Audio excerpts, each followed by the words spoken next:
Assalamualaikum warahmatullahi wabarakatuh. Teman-teman, di video ini kita praktek yuk. Praktek ngitung pricing. Khususnya di Shopee ya. Sebenarnya bisa juga diterapkan ke marketplace lain. Atau mungkin kalau misalkan mau ya jual dimanapun sebetulnya. Cuman karena sekarang lagi rame soal admin fee yang naik. Jadinya kita praktek pakai angka-angkanya Shopee. Kita langsung praktek ya cara ngitungnya. Ah, saya bikin 3 skema nih. Pertama, harga super duper minimum. Super duper minimum itu artinya kalau kejual rugi enggak, kejual organik ya, rugi enggak, untung enggak. Jadi katakanlah HPP-nya 100.000. Terus di sini admin fee-nya. Tadi saya cek yang toko saya yang Star Plus dia 12%, 11,9 sekian lah, tapi 12%. Kita input 12% ya biar gampang ya. Nah, hati-hati teman-teman. Ngitung admin fee-nya saran saya cek dari invoice, dari orderan ya. Bukan bukan dari website Shopee ditambah-tambah, bukan, tapi cek dari orderan, terus di bawah itu ada admin fee-nya berapa, terus dibagiin berapa persennya itu. Random cek aja 3 pesanan atau 4 pesanan nanti ketemu angkanya. Dan kalau saya yang Star Plus kategori bantal-bantalan apa ya? Fashion lah mungkin hitungannya ya, kategori fashion tuh 12%. Ini admin fee-nya. Lalu cara ngitungnya gimana? Sederhana aja teman-teman. Jadi sama dengan satu dibagi dalam kurung, satu dikurangin 12%, tutup kurung, dikalikan dengan HPP. Nah, ini minimal admin fee-nya. Jadi harga closing-nya sama dengan nih, sama kayak tambah admin fee. Ini adalah harga super duper minimum, paling minimum segini. Jadi buat yang masih ngitungnya nggak pakai persentase, saya harap hati-hati banget, hati-hati banget. Contohnya yang umum terjadi ya dulu ya, sekarang udah jarang dengar sih kasusnya.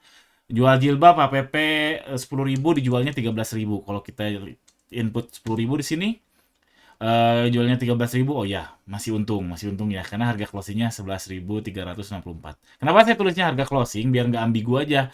Kan ada harga jual, harga jual yang belum dicoret, harga jual setelah dicoret, harga jual setelah kurangi voucher, sebelum voucher, pusing lah, pusing, karena banyak banget komponennya.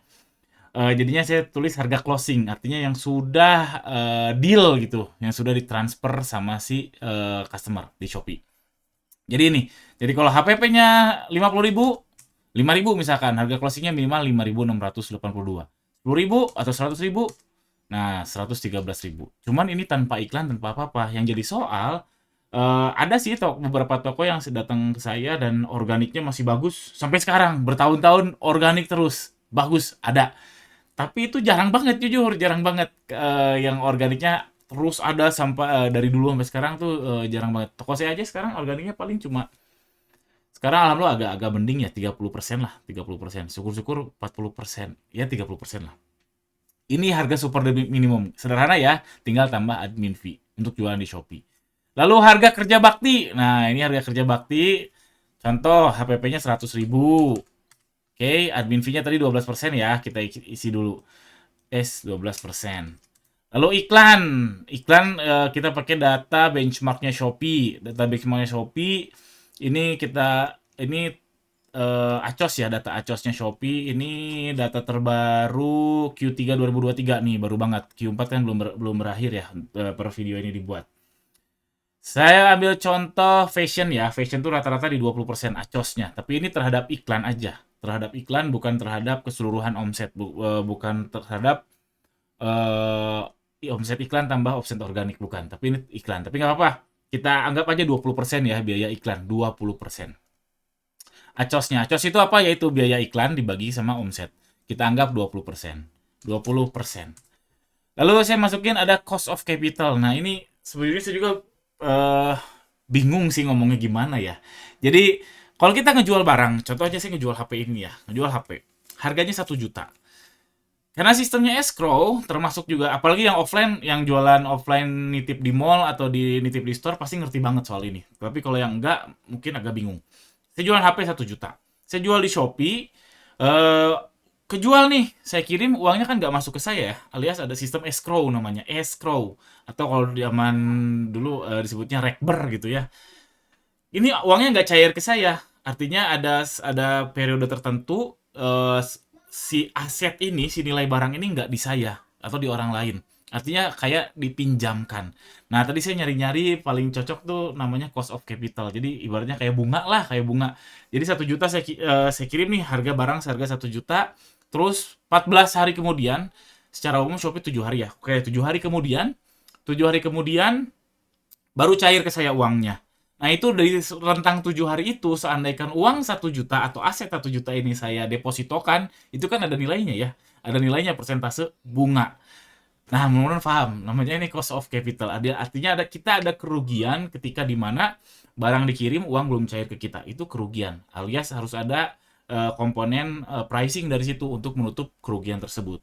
Buat orang yang jualan offline, yang nitip di restoran misalkan, nitip di department store, nitip di Alfamart, Indomaret, pasti ngerti banget namanya kontrabon. Kontrabon itu, wah, setahu saya dulu waktu waktu zaman Carrefour ya, dulu saya ada kenalan 3 bulan kontrabonnya. Wah, bisa puyeng saya kalau 3 bulan.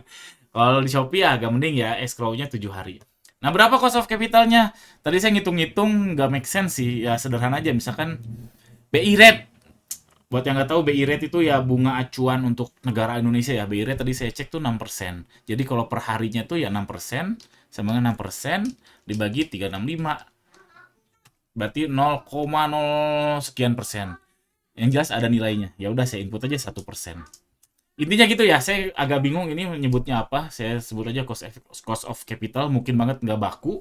Yang intinya poinnya teman-teman harus menghitung kerugian teman-teman akibat uang nggak langsung cair ke teman-teman. Karena yang tadi saya contoh bilang, kalau ini kejual 1 juta, saya cuma punya 1 pieces nih.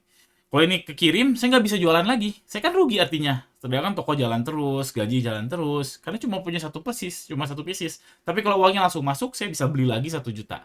Beli lagi barang yang lain dan seterusnya. Bisa muter terus. Jadi namanya cost of capital. Angkanya kecil sih ya, tapi intinya teman-teman harus paham bahwa ada kerugian tersebut. Lalu harga closingnya ya ini yang terakhir. Jadi kita copy aja rumusnya ini, ditambah admin fee sama nih 100 bla bla bla, tambah iklan sama PPN. Oh iya, iklan plus PPN karena acosnya tadi 20% tambah PPN berarti 20% dikalikan pelan-pelan ya, 1 ditambah 11%. Jadi inilah acos sebenarnya, yaitu 22%. Kita geser aja ke kanan, tarik ke kanan. Loh kok. Oke, nah ini tarik ke kanan, udah tambah iklan sama PPN. Nah ini angka minimalnya. Lalu ada cost of capitalnya 1%. Nah tambah 1% sehingga harga closingnya kita buletin ya segitulah. Berarti kita pakai round up aja ya. Round up, pecahan 1000 misalkan. Min 3. Jadinya 148.000. Ini HPP 100.000, minimal jualannya 148.000 untuk harga kerja bakti. Udah ngulik iklan kayak orang gila, terus kita ngitung cost of capital tadi, terus ngasih admin fee itu harga closingnya 148.000, 48.000 dibagi 148.000 sekitar berapa persen tuh? Hati-hati ya kalau nanya margin itu bukan, ini kan gross profitnya kan 148 dikurangi 100.000 ya. Hati-hati marginnya itu bukan ini dibagi ini, tapi ini dibagikan ini. Berarti sekitar 32%. Jadi yang marginnya 32%, kalau misalkan ikut angkanya Shopee, itu kita kerja bakti. Iklannya 20%, admin fee-nya 12%, belum lagi yang mall mungkin, terus ada cost of capital cuma 1%. Memang rendah kecil sih, tapi setidaknya teman-teman paham itu harus ada. Jadi yang 32% itu kerja bakti. Baik, udah serem ya, 32% margin aja masih kerja bakti. Sekarang harga kaya raya. Waduh, cukup nggak ya waktunya? Skip deh. Skip harga kaya rayanya. Ini intinya HPP, admin fee, iklan, PPN, cost of capital, harga closing, gaji, operasional, pajak, sama profit itu harus dimasukin untuk jadi harga kaya raya. Akan ngegelembung banget memang. Tapi karena ini sudah 9 menit, tidak akan saya lanjutkan. Atau silakan hitung sendiri buat yang atau mungkin kalau mau saya lanjutkan, komen di bawah kalau komennya nyampe berapa ya. Komennya nyampe 30 aja deh. Maaf ya nggak bisa dibales ya. Kalau komen nyampe 30, saya akan lanjutkan part 2-nya untuk ngitung harga kaya raya. Atau kalau mau sheet ini saya bagiin, kalau mau diulik-ulik coba ngopi rumusnya, ngopi formatnya boleh juga. Kalau sama deh, kalau nyampe 30 komen ya, 30 komen doang. Oke, silakan komen di bawah. Sekian, jangan lupa subscribe. Assalamualaikum warahmatullahi wabarakatuh.